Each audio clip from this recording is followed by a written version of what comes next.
So how to experience this wonderful divine love? As I said, Swami has said, you can see the moon through the moonlight. Similarly, the divine love you can experience only through divine love. And Swami is very practical divine master. He has shown us the way. He has shown us the practice of this is through human values. He calls it education in human values, EHV. Swami calls that 3HV. That is development of the head, heart, and the hands. That is why we have three wings in the international organization. That is devotional wing, service wing, and the educational wing.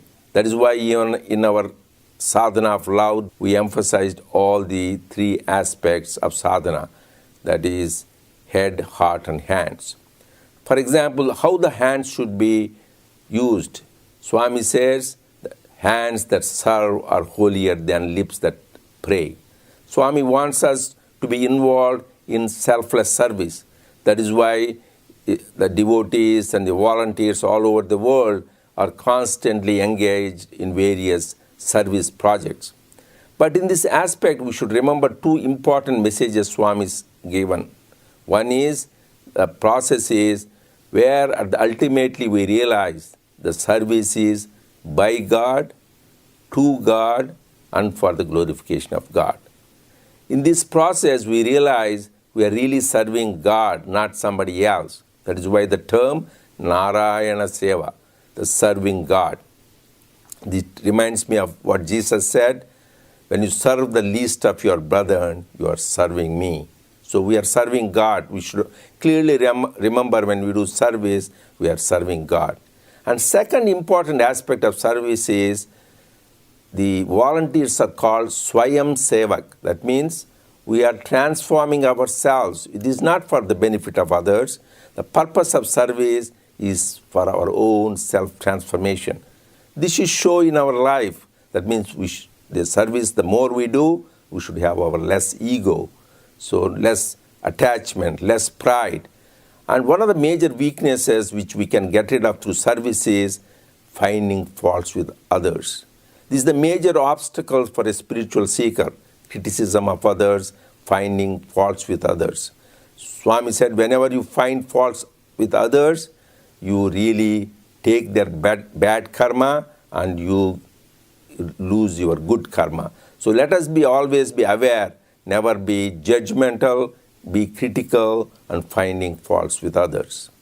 Next is development of the heart. Swami says this is the very important thing.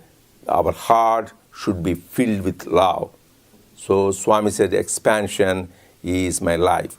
That is why to develop the heart, Swami has given importantly Namasmarana, remembering his name, and that is why we do the japa and the bhajans is for that purpose. And also dhyana, the meditation, so that we are in touch with that reality.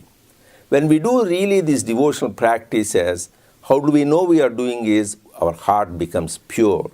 As Swami says, purity is enlightenment. The minute we are pure, we are enlightened. That is why Lord Jesus has said, blessed are the pure in heart, for they shall see God.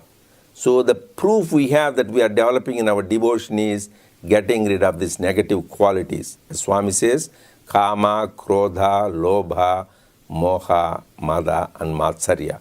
So get rid of our desire, anger, greed, attachment, pride, and jealousy. As Swami beautifully says, just having a wrong desire, Ravana, such a great scholar, devotee of Lord Shiva, well-versed in Vedas, he was destroyed.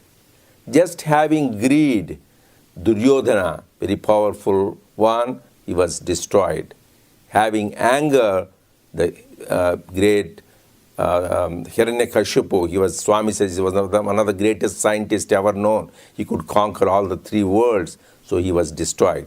Now we can imagine our state. If we have all the three, desire, anger, and greed, what is our fate? So we should be really alert. And of all that, the even more important is jealousy, the last one, Matsarya.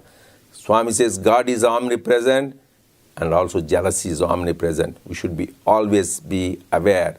Swami compares jealousy to a root insect which will destroy our very root, and one day even a big tree will fall. So let us be aware and get into the qualities. And next one is the process of education.